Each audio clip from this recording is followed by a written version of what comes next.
So we already went through this class opener. We have those answers right there. Let's move on to today's small lesson, 2.1. We're going to be talking about equations. Not only that, we're going to be writing equations given a verbal phrase. So the most important thing to know on this section is that the word is means the equal sign. Okay? So we're still going to be using all those same words that we used last week. Like, 4 times, 3 plus, or 1/4 the sum. So we have all these different words in math. We're going to now throw in the word is, which means equal, which is going to produce an equation, not an expression. So on this little lesson that we're doing on this video, we're going to compare what an expression is compared to an equation. Okay? Well, first of all, what is the difference between this expression and that equation? What could he tell me? Exactly. This one has no equal sign. This one does have an equal sign. And that's very important to understand that an equation has equa in it. So an equation has an equal sign in it. Okay? An expression has no equal sign. Okay, so last week we were looking at expressions. Okay, and you guys should have this copied down in your notebooks. Last week we were looking at expressions. And what could we do with this expression? What could we do right here? Distribute and what else? Afterwards. And combine like terms, right? So, yeah, let's actually do that. This is called simplifying. So, we are simplifying here. And once again, I want to reiterate, what does simplify mean? To make anything more simple. If you have any math that you could do, you do that math. Specifically, it's distributed property and combining like terms. So we can simplify this. I'm going to distribute the 3. 3 times x is 3x. 3 times negative 3 is negative 9. And then you bring down the minus 2x that's at the very end. After the distribution of multiplication, then we could look at it and say, oh, I got 3 terms, 1, 2, 3. I could actually combine the terms that are alike, combining like terms. So I could combine the 3x with the negative 2x. And of course, notice that I included the minus sign, so it's negative 2x. That's what tells me whether I have or owe when I think of money. That's what tells me whether I'm adding or subtracting. So right here, it says 3x. That's like having $3. Taking away $2, you're going to have $1 left. So that would be a 1x. You don't even have to write the 1. You could just leave it as x. And you still have the minus 9. So let's bring that down, minus 9. And this is your simplified expression. This is your simplified expression of the above expression. This above expression is the same exact thing as this one. It's the same thing, it's just more simple. It looks nicer, it's shorter, right? So expressions can be simplified. An expression can be simplified, but not solved. Now, what do I mean by solved? You can't get an answer like x equals 5 or like x equals 2. Right here, we have no idea what x is. It's just an expression.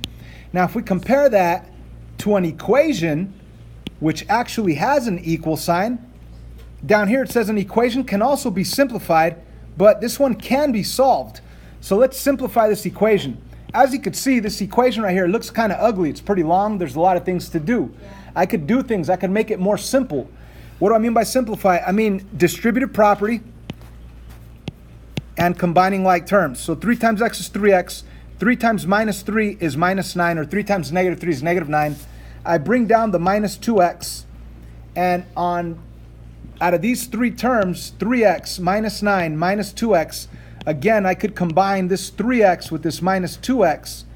We're adding and subtracting here. So if you have $3, you owe $2, you're going to still have $1 left over. So that's 1x.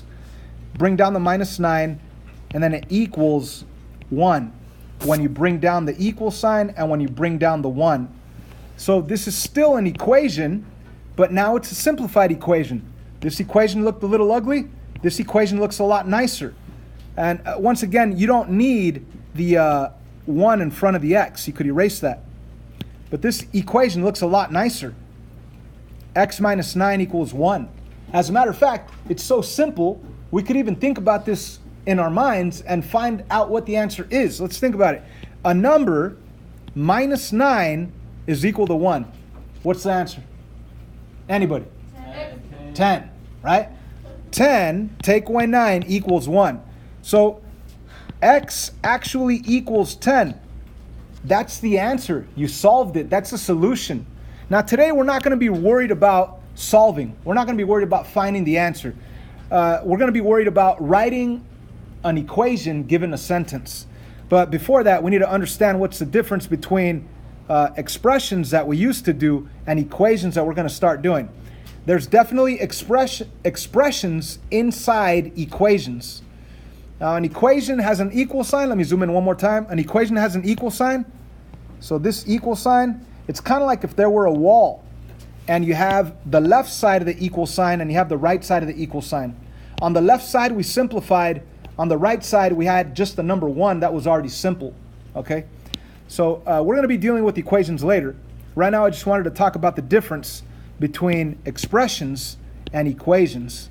An expression can be simplified, but you can't solve it. An equation, you could simplify it and solve it. So I want to hand out this worksheet right here. And this is the first section of chapter 2, and we're going to practice writing equations given the sentence. Let's take a look at number 1.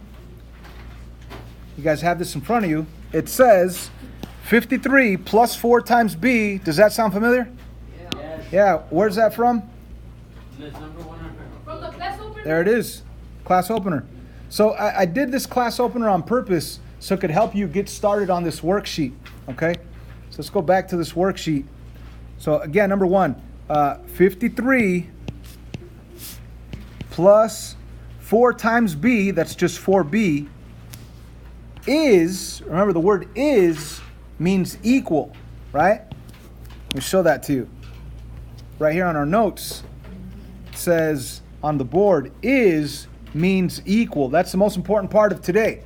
Understanding that the word is means equal. Unless it's used with the word greater, like is greater than or is less than, then you're talking about an inequality. But is means equal. Now it says is as much as 21. Okay, so that means is 21. And that's it. Now, we could start solving, but we're not going to. All right? The only thing we care about is the equation. So I'm not going to ask you what is b. Like 4 times what number plus 53 actually equals 21. I don't care about the actual answer. We're not worried about solving. Right now we're just worried about writing the correct equation given the sentence. Let's move on to number 3. Number 3 says 1/4, okay, and just similar to the class opener, 1/4 is 1/4 of the 1/4 the sum. Now remember, the word sum is an addition, but we should put parentheses around it, of r and 10. What are we adding? We're adding r and 10, so we're putting r right here and 10 right there. Is identical to.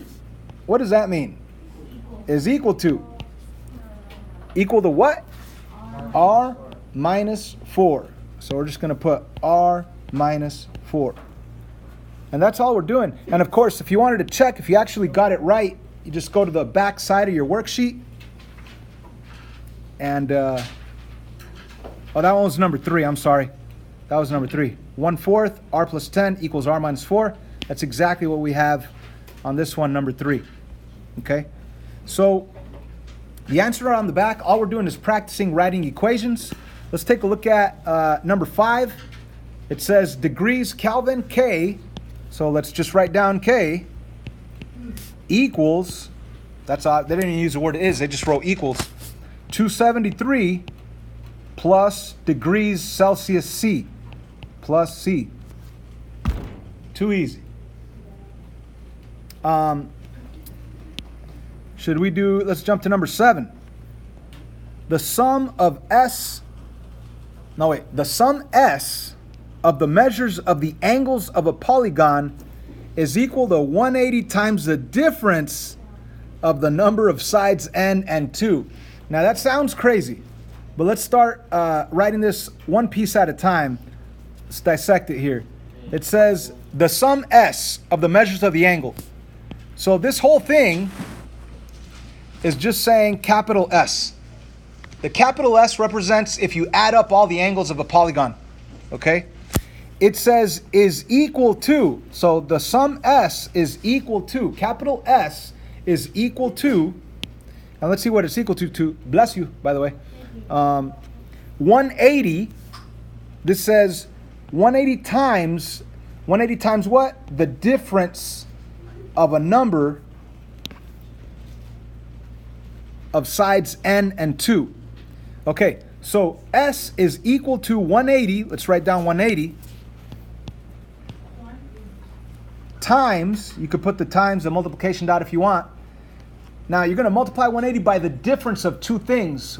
So you're going to put it in parentheses. The difference is subtraction of two things. Now what are we going to be subtracting? The number of sides n and 2. So the number of sides n and 2. Number of sides n and 2. Once again, the sum S of the measures of the angles of a polygon, that's just capital S, is equal to 180 times. Times what? Times the difference. There's a difference of a number n and 2. The difference of a number n and 2. That one's a little bit more challenging than the other ones, but I hope it makes sense. Now these next ones, numbers 8, 9, 10, 11, they want you to write the sentence. They give you the algebraic expression. Now because there's so many words in algebra, you might have a different answer compared to what they have. Okay? So for example, let's check out number 9. I would say 3/5 times a number t increased by 2 is equal to t. I would say 3/5 times a number t increased by 2 is that same number t. That's my answer right there. But if you compare it to the answer in the back, it's probably a little different. You see, number 9 in the back says 2 more than 3/5 of t equals t. This is correct, but the one that I wrote is also correct. It just depends what words you're going to use.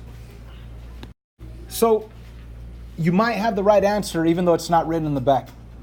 But then again, you might make a mistake. So it's a good idea to maybe ask somebody or ask me if what you wrote is correct, if it's different than from what's in the back. Okay? So that's what we're doing for the first half of class. And then the second half of class, we're going to be just reviewing PEMDAS. And there's also a separate worksheet that we're going to be doing the second half of class.